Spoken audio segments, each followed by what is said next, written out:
SPS slimming and beauty clinic की जानिब से लेटेस्ट टेक्नोलॉजी से अपना वेट कम करें। हमारे पास स्किन एंड पिंपल्स के लिए भी कई ट्रीटमेंट्स है, तो देर किस बात की। SPS slimming and beauty clinic से अभी रब्ता करें। हमारा एड्रेस है beside Agarwal sweet house lane, JN road, Abids, Hyderabad. Chairman A18 Telangana news Mohammad Azam Ali.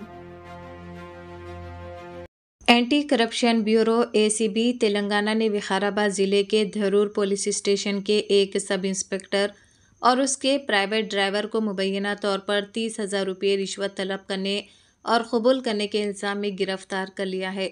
Sub inspector P Venugopal Gaur ने मुबैना तौर पर एक किसान से उसके ड्राइवर के बीरप्पा के ज़रिए स्टेशन ज़मानत देने और उसके खिलाफ दर्ज मुकदमे से उसके बेटे का नाम हटाने के लिए रकम का मुतालबा किया। किसान ने ACB से रुजू किया और शिकायत दर्ज करवाई। एक केस दर्ज किया गया और ACB की एक टीम ने बीरप्पा को उस वक्त फंसाया जब उसने सब इंस्पेक्टर की हिदायत पर शिकायत कुनिंदा से 30,000 रुपये की रिश्वत की रकम कबूल की। वेणुगोपाल गौड़ और बीरप्पा को गिरफ्तार कर लिया गया है और इन्हें अदालत में पेश किया जा रहा है। 4 నెలల క్రితం మేము ఆల్రెడీ ఒకసారి వచ్చి కంప్లీట్ ఇచ్చిపోయినాం. మా పైన ఎస్ఐ వాళ్ళ పైన కేసు చేయలేడు, మా పైన కేసు చేయలేడు. వాళ్ళు కంప్లీట్ ఇచ్చారు, మేము కంప్లీట్ ఇచ్చినాం. రెండోసారి మళ్ళీ మాకు వాళ్ళ గొడవ అయింది. గ్రామ పంచాయతీ సెక్రటరీ గారు వచ్చిండ్రు, వచ్చి విలేజ్లో వచ్చి సర్వే చేసిండ్రు. సర్వే చేస్తే కూడా వాళ్ళు ఏం చేశారంటే ఊరు పెద్దలందరూ వచ్చారు. గ్రామ సభ జరిగింది ఆల్రెడీ, గ్రామ పంచాయతీ ఆయన పెట్టిండు. అక్కడ పెట్టినప్పుడు కూడా వాళ్ళకు మాకు గొడవ అయింది. ఉపరి హనుమంతుకు మాకు గొడవ అయింది. ఆయన ఆల్రెడీ ఇల్లు అమ్ముకున్నాడు. హనుమంతు ఆయనకు వచ్చిన ఇస్తా పెద్దలాసి 2 చెరసా పంచుకున్నారు. ఆయన ఆ ప్రాపర్టీ ఆయన అమ్ముకున్నాడు.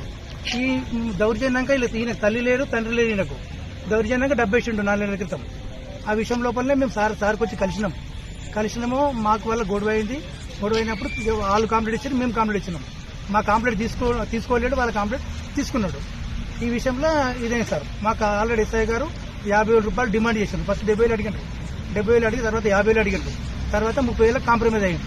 ఆ 30,000 రూపాయలు ఎట్లా అంటే మా పైన 7 మంది పైన స్టేషన్ కేసు అయింది. ఆల్రెడీ ఎఫ్ఐఆర్ బుక్ చేసిండ్రు. స్టేషన్ బెయిల్ కోసం అని ఒక 20,000 రూపాయలు వీళ్ళ కొడుకు పేరు నవీన్ కొడుకు పేరు చేయడానికే 10,000 రూపాయలు సార్. మొత్తం 30,000 రూపాయలు డిమాండ్ చేశాం. ఇంచుమించు 29 తారీఖు నాడు మా పైన కేసు అయింది. 29 తారీఖు నాడు సార్ సాయంత్రం పూట మాట్లాడండి. ఇంచుమించు ఒక 8 ఆ టైంలో డబ్బులు వీళ్ళ డ్రైవర్ సార్, డ్రైవర్ తీసుకున్నాడు. నేనే ఇచ్చిన పైసా. డ్రైవరు ఆయన పేరు వచ్చేసి